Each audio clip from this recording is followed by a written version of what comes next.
ગુજરાતભરના તાજા અને સચોટ સમાચાર મેળવવા માટે અમારી રાષ્ટ્રીય સમાચાર ચેનલને સબસ્ક્રાઇબ કરો અને બેલ આઇકન પર ક્લિક કરો। સુરતમાં ડાયમંડ ફેક્ટરીની અંદર કામ ઓછું આપવામાં આવી રહ્યું છે। કામના કલાકો ઘટાડી દેવામાં આવ્યા છે। પગાર ધોરણમાં પણ ફેરફાર કરી દેવામાં આવ્યો છે। વૈશ્વિક સ્તર પર ચાલી રહેલી મંદીના કારણે ડાયમંડ ફેક્ટરીઓમાં ડાયમંડ પોલિશનું કામ ઓછું થઈ ગયું છે। તેની સાથે લેબગ્રોન ડાયમંડમાં પણ મંદીની અસર દેખાઈ રહી છે। તેવા સમયે રત્ન કલાકારોની વેતન પર અસર થઈ છે। આવકના સ્ત્રોત ઘટી જતા પરિવારનું ભરણ પોષણ કરવું પણ રત્ન કલાકારો માટે મુશ્કેલ થઈ ગયું છે, જેના કારણે કેટલાક કિસ્સાઓમાં આર્થિક સંકળામણમાં આપઘાત કરવાની ઘટનાઓ બની રહી છે, જે સમાજ માટે પણ ચિંતાનો વિષય બની રહ્યો છે। કોંગ્રેસ નેતાઓ દ્વારા કહેવામાં આવ્યું છે કે હાલ સુરતમાં હીરા ઉદ્યોગની જે સ્થિતિ છે તે ખૂબ જ દયનીય છે। સામે દિવાળીનો તહેવાર આવી રહ્યો છે, ત્યારે રત્ન કલાકારોની આવક સારી રીતે મળી રહી નથી, જેના કારણે આર્થિક રીતે તૂટી ગયા છે। સરકાર દ્વારા ટેક્સ તો લેવામાં આવે છે, પરંતુ સહાય આપવામાં આવતી નથી।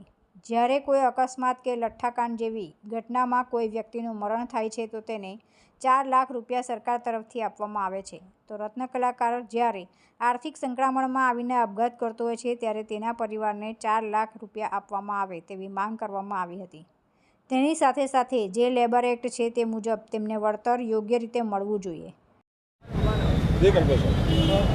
છેલ્લા ઘણા સમયથી રાજ્ય સરકારની નિષ્ફળતાના કારણે ઘણા રત્ન કલાકાર ભાઈઓ આત્મહત્યા કરી રહ્યા છે।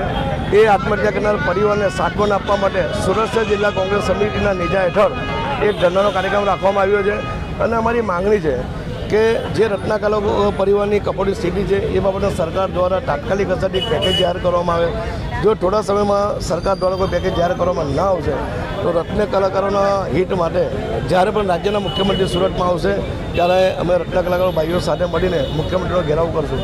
પણ સરકાર જો સમજતી હોય કે આ પ્રજા અમારું કંઈ કરી શકવાનું નથી તો સરકાર ભીટ બોલે છે।